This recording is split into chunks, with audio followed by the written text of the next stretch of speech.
Oil pulling அது எப்படி பண்ணுறது? காலையில் எழுந்ததும் எதுவும் சாப்பிடாமல் இதயம் வளத்தை வாயில ஊத்தி நல்லா கொப்பளிக்கணும், அப்புறம் அதை துப்பிடணும். இதுதான் ஆயில் புல்லிங்.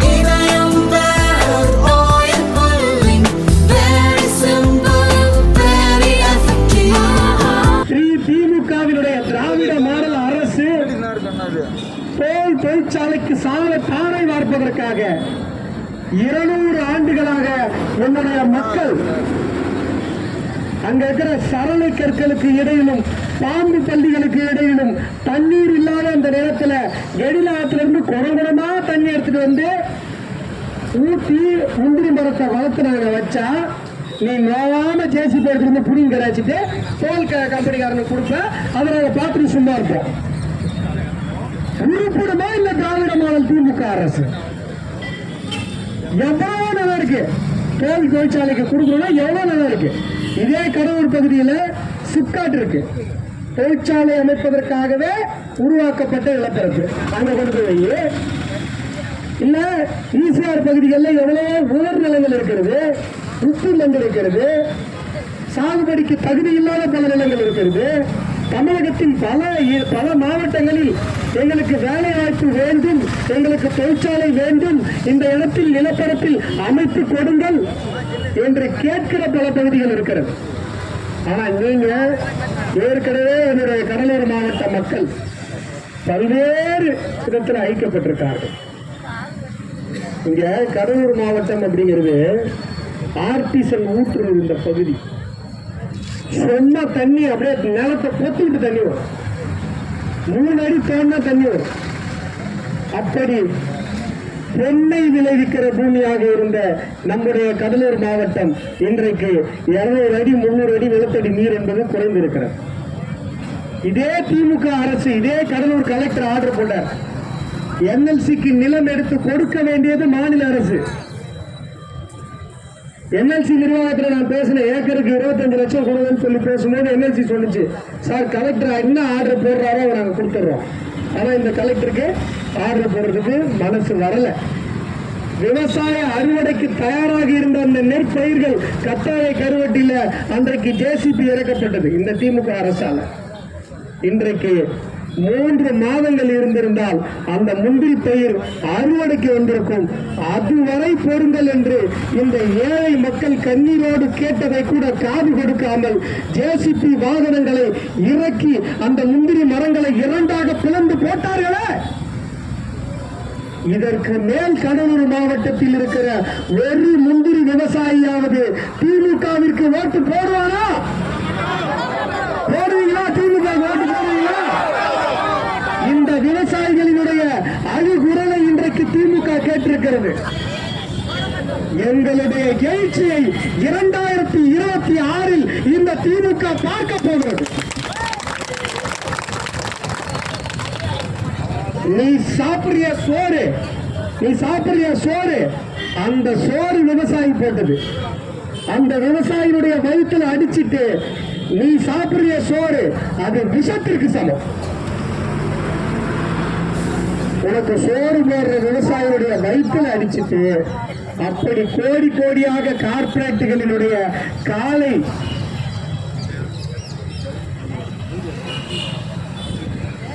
கார்பரேட்டுகளுக்கு தாஜா செய்து வாழ வேண்டும் என்கிற அவசியம் என்ன வந்தது? நாங்கள் தானே உங்களுக்கு ஓட்டு போட்டோம். ஏற்கனவே இந்த கடலூர் பகுதி பல பாதிப்புகளை அடைந்திருக்கிறது. நிலத்தடி நீர்மட்டம் இறங்கி இருக்கிறது. என்எல்சிக்கு நிலம் கொடுத்திருக்கிறோம், இன்னும் பல சிப்காட்டுக்கு நிலம் கொடுத்திருக்கிறோம். இனி ஒரு தொழிற்சாலை என்பது கடலூர் மாவட்டத்திற்கு தேவையில்லை. இங்க இருக்கிறதுல ஒரு இடத்துல கேப்பரமலையில மட்டும்தான் தண்ணி நல்லா இருக்கு, மினரல் வாட்டர் மாதிரி இருக்கு. அந்த தண்ணி தான் கடலூர் மாநகராட்சியில் வசிக்கிற மக்களுக்கு தண்ணீர் தேவையை, குடிநீர் தேவையை பூர்த்தி செய்து கொண்டிருக்கிறது. கடலூர் மாவட்டத்தில் இருக்கிற மக்கள் உணர வேண்டும், இது இந்த 4 கிராமம் கேப்பரமலையில் இருக்கிற 4 கிராமம் சம்பந்தப்பட்ட பிரச்சனை கிடையாது. இங்க தோல் தொழிற்சாலை வந்தது அப்படின்னு சொன்னா இங்க நிலத்தடி நீர் மட்டத்தில் நிலத்திற்கு அடியில் இருக்கிற நீரில் கெமிக்கல் கலப்பு ஏற்படும். வாணியம்பாடி ராணிப்பேட்டையில் இருக்கிற தொழிற்சாலைகளுடைய பிரச்சனை மாதிரி இங்கே கெடிலம் ஆறு மிகப்பெரிய அளவில் பாழ்பட்டு போகும். அடுத்து சுத்தி இருக்கிற 40-50 கிராமத்துக்கு விவசாயம் பண்றதுக்கு தண்ணி கிடைக்காது. இங்க கடலூர்ல கார்ல போறீங்களே, எங்க போராட்டத்தை கேட்டுட்டு உங்களுக்கு குடி தண்ணி இருக்காது. இதையெல்லாம் மக்கள் நினைத்து பார்க்க வேண்டும். தொழிற்சாலை அமைப்பதற்கு விவசாய பூமி, அதுவும் நாங்க 150 வருஷமா கல்லும் மண்ணையும் சமம் செய்து, சரளை கற்களை சமம் செய்து, நான் என்னுடைய வேர்வையை ரத்தத்தை வேர்வையாக சிந்தி நான் உழைச்சி உருவாக்கின அந்த முந்திரி காடுகளை, அந்த வாழை மர காடுகளை, என்னுடைய வீடுகளை அழித்து விட்டு சிதைத்து விட்டு தான் அந்த தொழிற்சாலை அமைக்கப்பட வேண்டுமா? நான் கேட்டேனா? நானே எனக்கு வேலை கொடுங்க நாங்க கேட்டோமா? வேலை எங்களுக்கு வேணுமா? முந்திரி விவசாயம் 1000 பேருக்கு சோறு போடுவான், அவ்வளவு வருமானம் இருக்கு முந்திரி விவசாயி கிட்ட. நாங்க கேட்டோமா? எதற்காக இந்த தொழிற்சாலை? யாருக்கான தொழிற்சாலை? நீங்க எங்கேயாவது சம்பாதிச்சு வச்சுட்டு உங்களுடைய கருப்பு பணத்தை பதுக்க வேண்டும் என்பதற்காக நாங்கள் அடிபட வேண்டுமா? திமுக பதில் சொல்லியாக வேண்டும். திமுக இந்த திராவிட மாடல் பேய் அரசு இதற்கு பதில் சொல்லியாக வேண்டும். பாரதிய ஜனதா கட்சி தொடர்ந்து இந்த மாவட்ட மக்களுடைய பிரச்சனைகளுக்கு தொடர்ந்து குரல் கொடுத்துக் கொண்டிருக்கிறது. கத்தாத கருவட்டியில ஜேசிபி உள்ளே இறங்கும் போது நான் போய் நின்னேன், முதலாளா போய் நின்னேன். 6 மாசத்திற்கு முன்னாடி அதே மாதிரி இறங்கும் போது நான் போய் நின்று தடுத்தேன். ஆனா அங்கும் நிலையெடுப்பு என்பது தமிழக அரசின் கண்ட்ரோல்ல வர்ற ஒரு விஷயங்கிறதுனால இவங்க நாங்க சொல்றது எதையுமே கேட்கறது. ஒரு ஏக்கருக்கு 25 லட்சம் கொடுங்க கேட்கறது. ஒருத்தருக்கு 6 லட்சம் கொடுக்குறது, ஒருத்தருக்கு 20 லட்சம் கொடுக்குறது. எந்த விவசாயம் ஒத்துப்பாங்க? யார் ஒத்துப்பாங்க? நான் ஒரே ஒரு கேள்வி கேட்கிறேன். இந்த பெஞ்சால் புயல்ல 4 மாவட்டங்கள் பாதிக்கப்பட்டது. அதிகமா பாதிக்கப்பட்டது கடலூர் மாவட்டம். ஏன்னா நம்மகிட்ட தான் கடல்ல அந்த 6 கலந்தாகும். 6 கடல்ல கலக்கும் போது கடல் எதிர்க்கும். இங்க இந்த கடலூர் மாநகரம் உட்பட பல இடங்கள் நீரில் மூழ்கி போனது. நான் போனேன், ஒவ்வொரு ஊரா போனேன். 5000 குடும்பங்களுக்கு என்னுடைய அறக்கட்டளை சார்பாக என்னுடைய நிவாரணங்களை கொடுத்திருக்கிறேன். ஈர்வாய்ப்பட்டு பகுதியில வீடு இழந்த மக்களுக்கு, வெள்ளத்தால் வீடு இழந்த மக்களுக்கு நான் என்னுடைய அறக்கட்டளை சார்பாக என்னுடைய சொந்த செலவில் வீடு கட்டி கொடுத்துக் கொண்டிருக்கிறேன். இந்த அரசாங்கம் என்ன பண்ணுச்சு? ஒரே ஒரு போட் அனுப்பிச்சா? ஒரே ஒரு இன்னைக்கு கேட்கிறேன், என்னுடைய மக்கள் வலையடி குப்பத்தில் இருக்கிற மக்களுடைய முந்திரி மரங்களை அழிப்பதற்கு 30 ஜேசிபி அனுப்புகிற இந்த திமுக அரசு இதே கடலூர் மாவட்ட மக்கள் மழை வெள்ளத்தால் கவலைப்படும் போது, அவதியுறும் போது, செத்து சுண்ணாம்பாகி கொண்டிருக்கும் போது ஒரே ஒரு ஜேசிபி அனுப்பிச்சு அணி மீட்கிறதுக்கு ஒரு ஜேசிபி. அந்த ஆட்டம் மறிக்கிறது, கரையை மறிக்கிறதுக்கு ஒரு ஜேசிபி அனுப்பிச்சா? எத்தனை இடத்துல ஏறி உடைப்பறதுக்கு ஜேசிபி அனுப்பிச்சா? ஆனா கார்பரேட்டுக்கு கொடுக்கணும் போது எங்கிருந்து வருதுன்னே தெரியல. மழை வெள்ளத்துக்கு வந்துச்சாமா? வரல. எங்க இருந்து வந்துச்சுன்னே தெரியல. அந்த ரோடு, அந்த அகலம் ரோடு கூட நமக்கு போட்டு கொடுக்கல. ஆனா ஜேசிபி ரோட்டின் அகலத்தோட பெரிய ஹிட்டாச்செல்லாம் உள்ள வரும். எதுக்கு? ஏழை மக்கள் வயிற்றுல அடிச்சு நாங்க எத்தனை வருஷமா வளர்த்து வச்சிருந்த முந்திரி மரங்களை இரண்டாக போட்டு போடுவது. நான் கேட்கிறேன், 60 ஏக்கர்ல கிட்டத்தட்ட 4000த்திற்கும் மேற்பட்ட மரங்களை இன்றைக்கு ஒரே நாளில் இந்த திராவிட மாடல் திமுக பேய் அரசு அளித்திருக்கிறத ஸ்டாலினை பார்த்து ஒன்று கேட்கிறேன், அல்லது அவரது மகன் உதயநிதி ஸ்டாலினை பார்த்து கேட்கிறேன். இல்லைன்னா இங்க ஒருத்தர் இருக்காரு விவசாயத்துறை அமைச்சர்னு சொல்லி, விவசாய அழிப்புத்துறை அமைச்சர்னாவது பேரை வச்சு மாற்றி வச்சிருவோங்கயா. உங்க சொந்த தொகுதியில் இருக்கிற 4000 முந்திரி மரங்களை 40 ஜேசிபி அனுப்பி புடுங்கி போடுவதற்குத்தான் உங்களுக்கு விவசாயத்துறை வழங்கப்பட்டதா? ஒண்ணு விவசாயத்துறை என்பதை மாற்றிடுங்க, விவசாய அழிப்புத்துறை மந்திரின்னு வச்சுக்கோங்க. அதான் நீங்க பண்றீங்க. விவசாயம் வந்த 3 வருஷத்துல MRK பன்னீர்செல்வம் அவர்கள் தனது முழுச விவசாயத்தை அழிப்பதற்கான வேலை. ஏற்கனவே NLC-ல நிலவெடுப்புல பாதிக்கப்பட்ட மக்களை சந்திக்கும் போது சொன்னாங்க, ஐயா நாங்கெல்லாம் NLC-க்கு நிலம் கொடுத்து வேற ஒரு இடத்துக்கு போய் வேற ஒரு கிராமத்துல வாழ்ந்துட்டு இருக்கோம், எங்களை பார்த்து அமைச்சர் வந்தாரங்குடின்னு சொல்றாரு. இந்த மாவட்ட மக்கள் மட்டும்தான் தன்னுடைய சொந்த மாவட்டத்திலேயே அகதிகளாக பலர் வாழ்ந்து கொண்டிருக்கிறார். ஆனால் அவர்களுக்கு உரிய நிவாரணம் கொடுக்க வேண்டும் என்று நாங்கள் நினைத்தால் கூட அதை தடுக்கிறது திராவிட மாடல் திமுக அரசு, இந்த மாவட்டத்தினுடைய கலெக்டர். நான் ஸ்டாலின் அவர்களை பார்த்து ஒன்று கேட்கிறேன். உதயநிதி சின்ன குட்டிசியம், அவங்க பையன் குட்டிசியம் சினிமாவில் பார்த்துருப்பீங்க, காமெடியா நடிச்சிருப்பார். சந்தனா கூட எல்லாம் காமெடி பண்ணிட்டு இருப்பார். சந்தனா ஹீரோ மாதிரி இருப்பார், ஒரு காமெடியா இருப்பார். அந்த குட்டிசியமை பார்த்து கேட்கிறேன். இல்ல நம்முடைய கடலூர் மாவட்டத்தை சார்ந்த விவசாய அழிப்புத்துறை அமைச்சர் MRK பன்னீர்செல்வம் அவர்களை பார்த்து கேட்கிறேன். ஒரு நிமிஷத்துல புடிங்க போட்டீங்களா சார்? ஒரு நிமிஷத்துல புடிங்க போட்டீங்க. அந்த மரத்தை வளர்ப்பதற்கு நாங்கள் 3 தலைமுறை கஷ்டப்பட்டிருக்கோமே, 3 தலைமுறை கஷ்டப்பட்டிருக்கோமே. பேய் மாதிரி வந்து ஒரு நிமிஷத்துல தூக்கி போட்டீங்க, உடைச்சு போட்டீங்க. ஒரு நிமிஷத்துல உடைச்சு போட்டீங்களே. உங்களுக்கெல்லாம் மனசாட்சி என்று இருக்கிறதா? நீங்களும் இதே மாவட்டத்தில் பிறந்தவர் தானே, இதே முந்திரி காடுகள்ல வளர்ந்தவர் தானே. உங்களுக்கு இந்த மக்களுடைய கஷ்டம் தெரியாதா? அப்படி என்னங்க உங்களுக்கு பண வெறி? அப்படி இல்லைங்க கார்பரேட்டுக்கு தூக்கி கொடுக்கணும் உங்களுக்கு ஒரு வெறி. எத்தனை குடும்பங்கள் பாதிக்கப்படும்? ஒரு கம்பெனிக்கார உட்கார்ந்து சாப்பிடுறதுக்கு எத்தனை குடும்பங்கள் பாதிக்கப்படும்? எத்தனை ஏக்கர் முந்திரி தோப்புகள் அழிக்கப்படும்? அடுத்து வாழை இருக்கு, அடுத்து முந்திரி எல்லாம் அழிச்சிட்டு வாழைக்கு வருவாங்க, அடுத்து வீடியோ எல்லாம் இடிப்பாங்க. ஒரு விஷயம் சொல்றேன், மெட்ராஸ்ல கூவம் ஆற்று ஓரத்துல குடியிருப்புகள் இருக்கு, பாத்துறீங்களா? குடியிருப்புகள் ஆக்கிரமிப்புகள் இல்ல, எங்க வேணாலும் ஆக்கிரமிப்புகள் அப்படின்னு ஆக்கிரமிப்புடே இருந்தா கூட சொல்றேன். இது நம்மள்ட்ட ஆக்கிரமிப்பு கிடையாது. நாம பட்டா கேட்டு பல வருடங்களாக போராடி கொண்டிருக்கிறோம். நம்முடைய நிலத்திற்கு பக்கத்துல கல்குவாரி அமைச்சு சுரண்டி அந்த கல்லை விற்கிறவனுக்கு நீ பட்டா போட்டு கொடுத்துருக்க.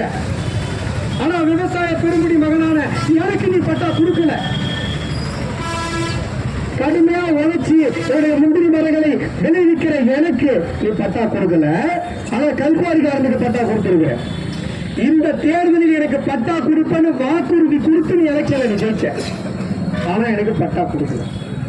ஆனால் இந்த நிலம் அனுபவத்தின் அடிப்படையில் 200 வருடங்களாக எங்களுக்கு சொந்தம். நாங்கள் உழைத்து இந்த மண்ணை பொன்னாக்கி இருக்கிறோம். விவசாய பெருமக்கள், நீங்கள் உழைத்து இந்த மண்ணை பொன்னாக்கி இருக்கிறீர்கள். இல்லையா?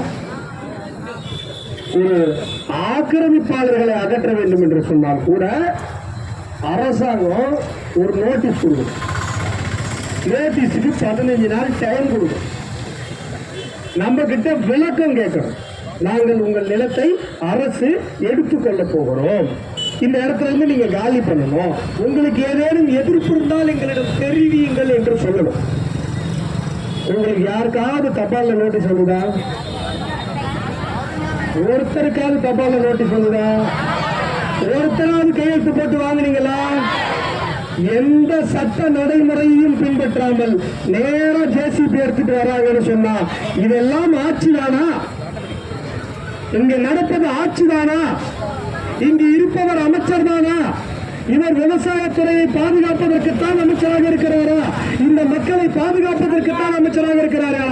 இல்லை, எங்களுடைய விவசாயத்தை பலி கொடுப்பதற்காக அமைச்சராக இருக்கிறார். ஒரு நோட்டீஸ் கொடுக்கல, ஒரு டைம் கொடுக்கல, எந்த சட்டப்பூர்வமான நடைமுறையும் நீங்கள் பின்பற்றவில்லை. ஏதோ கொள்ளக்காரன் கூட வந்தாரு வீட்டுல, நைட்ல பூட்டை உடைச்சிட்டு வருவான் பாரு கொள்ளக்காரன். அந்த மாதிரி ஜேசிபி தூக்கிட்டு வந்து முந்திரி மரங்களை புடுங்கி போடுறீங்க. பிள்ளை வரவங்க கூட மோசம் வர மாட்டாங்கிறாங்க இந்த அம்மா. சட்ட நடைமுறை எதுவுமே பின்பற்றப்படாது. நமக்கு நோட்டீஸ் கொடுக்கல, உங்களுக்கு நோட்டீஸ் கொடுத்து நீங்க கையெழுத்து போட்டு வாங்கல, எந்த நடைமுறையும் பின்பற்றாமல் இவ்வளவு அவசரம் எதுக்கு சார்? இவ்வளவு அவசரத்தை நாங்கள் மழை வெள்ளத்தில் இந்த மாவட்ட மக்கள் கையில பிஞ்சு குழந்தையோடு தூக்கிட்டு ஒரு தந்தை சுமந்து போலாம் பாரு கழிச்சளவு தண்ணியில. இதே ஹோம் சக்தியில அன்னைக்கு வந்து அனுப்பியிருக்கலாமப்பா ஒரு போட்டு, அன்னைக்கு அனுப்பியிருக்கலாமே ஒரு ஜேசிபி.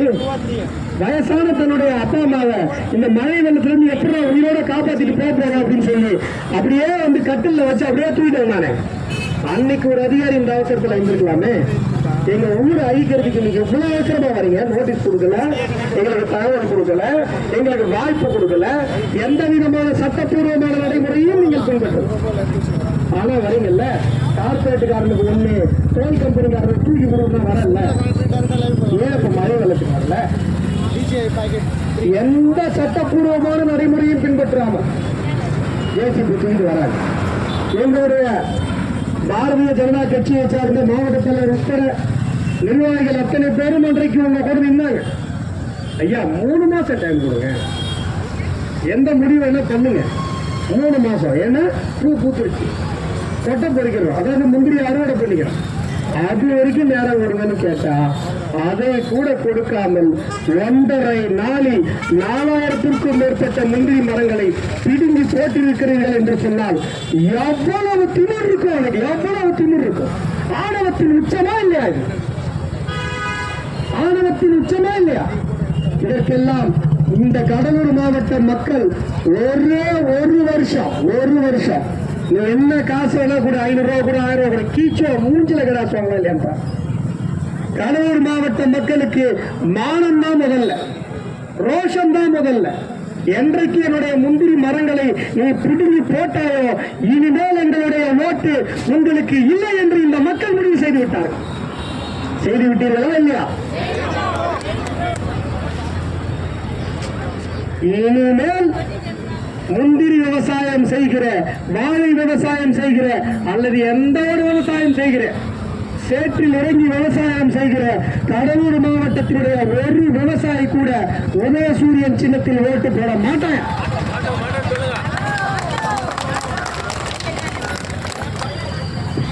அது விவசாய அழிப்புத்துறை MRK பன்னீர்செல்வம் அவர்களாக இருக்கட்டும், இல்ல வேற யாராவது இருக்கட்டும், யார் வந்தாலும் இந்த மாவட்ட மக்கள் இனிமேல் திராவிட முன்னேற்ற கழகத்திற்கு ஓட்டு போடவே மாட்டார்கள். இன்னைக்கு ஊர்ல ஜேசிபி அடிச்சல, நாளைக்கு எப்படி நீ ஓட்டு கேட்டு வர நாங்க பார்க்கணும். இதுதான் மக்கள் அன்னைக்கு சொன்னோம். அன்னைக்கு ஜேசிபில வர மாட்டீங்களா ஓட்டு கேட்கறதுக்கு? ஜேசிபில வரப்போற ஓட்டு கேட்கறதுக்கு திராவிட முன்னேற்ற கழகம் உணர வேண்டும். இந்த திமுகவினுடைய பேய் அரசு உணர வேண்டும். இந்த மு.க. ஸ்டாலின் அவர்கள் உணர வேண்டும். நாங்க விவசாயிகள் நாங்க இல்லைன்னு சொன்னா நீங்க எவ்வளோ பெரிய கொள்ளையடிச்ச காசுல மாளிகையில வாழ்ந்தாலும் நீங்க சாப்பிடுற சோறு இங்க விவசாயி உருவாக்கணும். இங்க விவசாயி இல்லைன்னு சொன்னா நீங்க உங்க குடும்பமே சாப்பிட முடியாது, யாருமே சுகவாழ்வு வாழ முடியாது. நீங்கள் வாழ்கிற வாழ்க்கை, நாம் அனைவரும் வாழ்கிற வாழ்க்கை விவசாயி போட்ட பிச்சை என்பதை எந்த நேரத்தில் நீங்கள் மறந்தீர்களோ அந்த நேரத்தில் உங்கள் ஆட்சிக்கான சாவு மணி அடிக்க ஆரம்பித்து விட்டது. நான் இந்த நேரத்தில் நேற்று சொன்னேன், முந்தா நாளும் சொன்னேன், உங்க ஊருக்கு வந்து பார்க்கும்போது சொன்னேன், உங்க ஊருக்கு வர்றதுக்கு அவ்வளவு தடை சார். போகக்கூடாது சார். ஏன் போகக்கூடாது? என் மக்களை பார்க்க நான் போகக்கூடாது. ஒரு கல்யாணத்தில் போயிட்டு தாலி எடுத்து கொடுத்துட்டு வெளில வர டிஎஸ்பி இன்ஸ்பெக்டர் எல்லாம் மண்டப வாசல் நிற்கிறாங்க. சார் வாங்க சார், கல்யாணத்துக்கு வந்தீங்களா அப்படின்னு. இல்லை சார், நீங்கள் மலையடிக்கு போயிடக்கூடாது, அதுக்காக வாங்க. ஏன் சார் போகக்கூடாது? இல்லை சார், அங்கே மக்கள் போராடுறாங்க, நீங்கள் போகணுன்னா போராட்டத்தை அதிகப்படுத்திடுவீங்க. நான் என்ன கேட்டேன், சார் அதெல்லாம் அப்புறம் பேசிக்கலாம், கல்யாண வீட்டுக்கு வந்துருக்கீங்க, சாப்பிட்டு போங்க அப்படின்னு சொன்னேன். இல்லை சார், நாங்கள் சாப்பிட்டா எங்கள் மேலதிகாரிகள் திட்டுவாங்க அப்படின்னு. சரி, அப்போ உங்கள் இஷ்டம். ஆனால் நான் பாதிக்கப்பட்ட மக்களை நீங்க இல்லை எவன் எடுத்தாலும் போய் பார்ப்பேன்னு சொல்லி தான் வந்து பார்த்தேன்.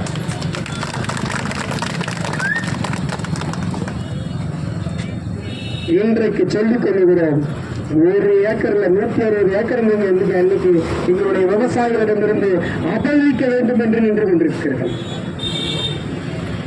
ஒரு பிடி மண்ணை கூட எடுப்பதற்கு பாரதிய ஜனதா கட்சி அனுமதிக்காது என்பதை எச்சரிக்கையாக திராவிட மாடல் பேய் அரசுக்கு சொல்லிக் கொள்ளுங்கள். நாங்க நிக்கிறோம் களத்துல, பாரதிய ஜனதா கட்சி களத்தில் இருக்கிறது. என்ன நடந்தாலும் களத்தில் நிற்போம். இறுதி வரை உங்களோடு தோளோடு தோல் நின்று நாங்கள் இருப்போம். இல்லைன்னா பழைய குப்பத்தில் 2 போஸ்டர் கொடுங்க, நாங்க அங்கேயே கொண்டு வந்துடுறோம். ஆனா இந்த திமுகவினுடைய பேய் அரசு நம்முடைய நிலத்தை எடுப்பதற்கு நாங்கள் அனுமதிக்க மாட்டோம், நீங்களும் அனுமதிக்க போவதில்லை. இவர்களுடைய தோல் ஃபேக்டரி இது வெறும் 4 கிராமத்து பிரச்சனை இல்லை, இந்த மாவட்டத்தை நம்ம காப்பாற்றோம்.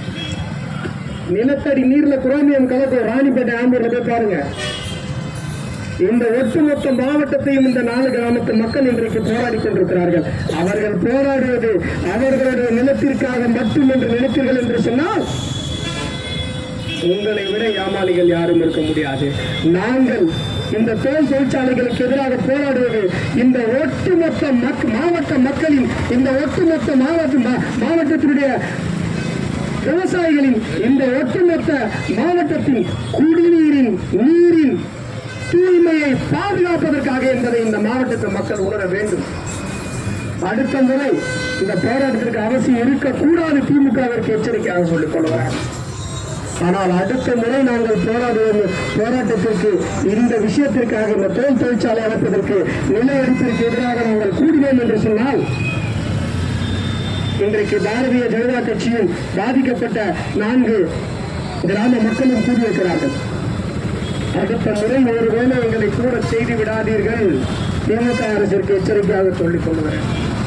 அதற்குள்ளாக இந்த திட்டத்தை நிறுத்திவிடுங்கள். அடுத்த முறை நாங்கள் கூடினோம் என்று சொன்னால் இந்த கடலூர் மாநகரம் தாங்க முடியாத அளவிற்கு இந்த கூட்டம் கூடும். இந்த கடலூர் மாவட்டம் முழுவதும் எந்த நகரத்திலும், எந்த சாலையிலும், எந்த பஸ் ஓட முடியாத அளவிற்கு பாஜக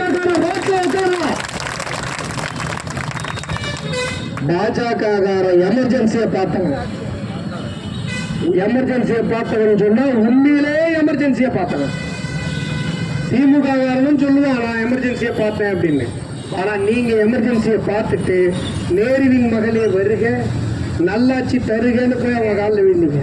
ஆனா நாங்க அந்த காங்கிரஸ் என்கிற ஒரு கட்சி இந்தியாவில் இருந்ததற்கான தடம் தெரியாமல் அழித்துவிட்டு இன்றைக்கு உங்கள் முன்னால் என்று பேசிக் கொண்டிருக்கிறோம். எமர்ஜென்சியில மிலிட்டரிய பார்த்தவன் பாஜக.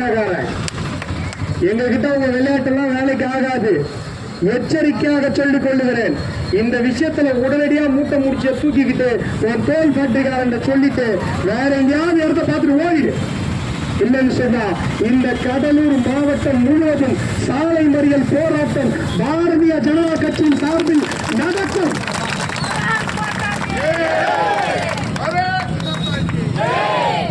மீண்டும் என்னுடைய எச்சரிக்கையை நினைவுபடுத்துகிறேன். அடுத்த முறை நாங்கள் கூடுவதற்கு உள்ளாக உங்களுடைய இந்த தோல் தொழிற்சாலை முடிவை கைவிட்டு ஓடிவிடுங்கள்.